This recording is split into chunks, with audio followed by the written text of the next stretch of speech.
Hello friends, welcome to Jagadish double సెక్షన్లో స్వాగతం. అందరూ ఉన్నారు, బాగున్నారా? బాగుండాలని మనస్ఫూర్తిగా కోరుకుంటున్నాను.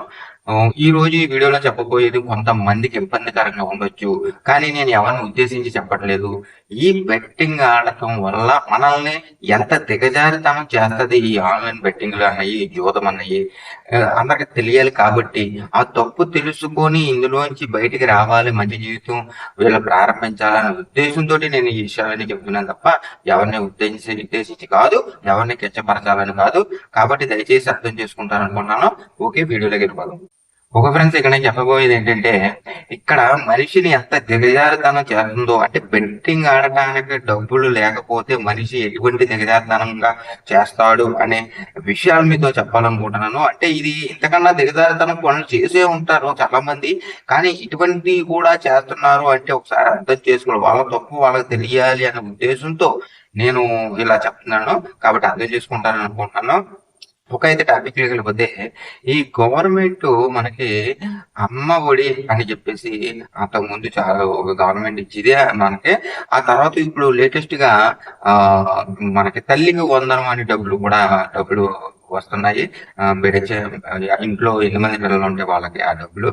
అయితే ఈ డబ్బులు ఎప్పుడు వస్తాయా అని ఎదురు చూసి బెట్టింగ్ ఆడటానికి ఎదురు చూసి చూసి చూసి ఆ డబ్బులు వచ్చేటప్పటికి ఆ డబ్బులు కూడా తీసుకొని బెట్టింగ్ ఆడేసి పోగొట్టేసి లాస్ అయిపోయిన వాళ్ళు కూడా ఎంతమంది ఉన్నారో ఒకసారి ఆలోచించండి. అంటే ఇక్కడ చూడండి, ఆ పెట్టె నోటికాడ కూడు కూడా తీసి ఆడటానికి ఎదురు చూసి పోగొట్టేస్తున్నారంటే ఈ బెట్టింగ్ ఎడిక్షన్ అన్నది వయలను ఎంతలా దిగజారుతనంగా చేస్తుందో ఒకసారి ఆలోచించండి. ఇక్కడ వీళ్ళ ఉద్దేశం ఏంటంటే, అవి ఒకవేళ తల్లికి వందరమన్న డబ్బులు అవి వచ్చితే కనుక అవి వచ్చినప్పుడు బెట్టింగ్ ఆడి దాన్ని డబుల్ త్రిబుల్ చేసేసి ఇంట్లో కావాల్సిన అన్ని కూడా మనం సమకూర్చేద్దాం అన్న ఉద్దేశం అనమాట. వీళ్ళ ఉద్దేశం అయితే మంచిదే, కానీ వీళ్ళ తీసుకునే మార్గం మంచిది కాదనమాట. అప్పటికే చాలా చాలా చాలా లక్షలు పోగొట్టుకుని ఉంటారు. కానీ ఇంకా ఇంకా ఏదో వస్తుందన్న భ్రమతో, ఆశతో ఆ డబ్బులు ఎప్పుడు వస్తాయని ఎదురు చూసి చూసి రాగానే అక్కడ తన భార్య దగ్గర గొడవ పెట్టుకొని, లేదంటే వాళ్ళ తల్లిదండ్రుల దగ్గర గొడవ పెట్టుకొని ఏదోలాగా డబ్బులు తీసుకొని ఆడేసి ఇచ్చే వరకు వాళ్ళని ఇసికించి తీసుకుని ఆడేసి తర్వాత పోగొట్టేసి తర్వాత మళ్ళీ ఏమీ తెలియనట్టుగా అలా ఉంటున్నారో ఒకసారి ఆలోచించండి. ఇటువంటి పనులు కూడా మీరు చేస్తున్నారంటే ఈ బెట్టింగ్ లో ఎంత దిగజారుతనం మీరు అయిపోయారంటే ఒకసారి మీకు మీరే ఆలోచించుకోండి. ఇంత దిగజారుతనం, పిల్లల కాడ నోటు కోడు కూడా తీసి ఆడేసే పరిస్థితులు మీరు చేస్తున్నారంటే మీరు ఈ బెట్టింగ్ లో ఎంత దిగజారుతనంగా ఉన్నారో, ఎటువంటి పరిస్థితులు మీరు చూస్తున్నారు, ఎదురు చూసుకుంటున్నారు అన్నది ఒకసారి మీరు ఆలోచించండి. ఇంకా కొంతమంది అయితే కనుక పిల్లలు దాచుకునే ఒక టిబ్బీలో దాచుకునే రూపాయి దాచుకునే ఆ డబ్బులు కూడా వీళ్ళ బెట్టింగ్ ఆడటానికి డబ్బులు లేక ఈ జోదం ఆడటానికి వాళ్ళ దగ్గర దాచుకున్న డబ్బులు టిబ్బీ కూడా పగలగొట్టి అందులో డబ్బులతో కూడా ఉన్న డబ్బులు అవి ఎన్ని ఉన్నా సరే, ఎంత ఉన్నా, వందలు ఉన్నా, ఎలాగున్నా అవి కూడా తీసుకొని డిపాజిట్లు చేసేసి ఆడేసుకున్న వాళ్ళు ఎంతమంది ఉన్నారో ఒకసారి. ఇంకా కొంతమంది అయితే కనుక వాళ్ళ తల్లిదండ్రులు ఫ్యాక్షన్ డబ్బులు వాళ్ళ వృద్ధాప్యంలో ఉంటారు. వాళ్ళకి ఏవో ఫ్యాక్షన్ డబ్బులు వస్తాయి.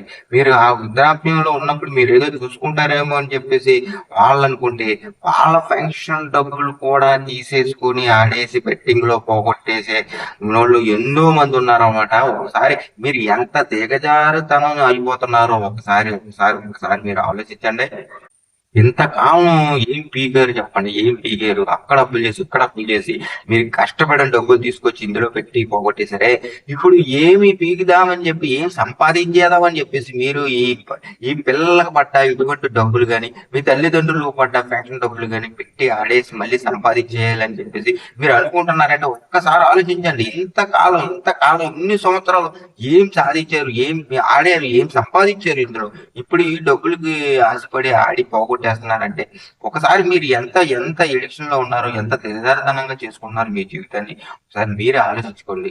ఇలా ఈ డబ్బులేనే కాదు, ఇంకా గవర్నమెంట్ ఇచ్చే ఏమైనా డబ్బులు ఉంటే వాటి కోసం ఎదురు చూసి అవి రాగానే అవి ఎప్పుడు వస్తాయో ఎప్పుడు వస్తాయని ఎదురు చూసి ఆ డబ్బులు బెట్టింగ్ లో పెట్టేసి పోగొట్టేసి ఎంత నరక యాతనగా మీరు మళ్ళీ తర్వాత అప్పులు పాలవుతున్నారు. ఒకసారి ఆలోచించుకోండి, మీరు చేస్తున్న తప్పులు మీరే మీరే రివెంజ్ చూసుకోండి. ఇటువంటి ఎందుకు చేస్తున్నారో ఆలోచించండి. ఇంకా ఇంకా ఏదో వస్తుందని మీరు ఆశతో భ్రమతో ఉంటున్నారు తప్ప మీరు ఇంకా ఇంకా ఇంకా ఇంకా పోతున్నారు. ఇంతవరకు ఇన్ని లక్షలు పోగొట్టిన వాళ్ళు ఇప్పుడు ఈ వచ్చిన డబ్బులా పెట్టి ఆడితే వచ్చేస్తాయని ఏమో చెప్పండి. మీ భ్రమ వస్తాయేమోనని మీ భ్రమ తప్ప ఇంకేమి కాదు. ఇంకా ఇంకా మీ జీవితాన్ని దిగజార్చుతానం చేసుకుంటున్నారు తప్ప ఇంకేమి కాదు. మీరు ఇటువంటి ఇంత దిగజారుతున్న పనులు చేస్తున్నారంటే మీరు ఎంతవంటి ఎడిక్షన్ లో ఉన్నారో ఒక్కసారి మీరు మనస్ఫూర్తిగా ఆలోచించండి. ఇంత ఇంత ఇటువంటి బెట్టింగ్ ఇటువంటి చేస్తా మీరు బెట్టింగ్ ఆడాలా, ఇందులో డబ్బులు సంపాదించాలా చెప్పండి. ఒక్కసారి వచ్చిన డబ్బులు ఉండవు. మీరు ఎలా పెట్టి ఆడినా ఎంతలా పెట్టి ఆడినా మీరు కష్టపడిన డబ్బులు బెట్టింగ్ లో పెట్టి ఆడినా ఉండవు.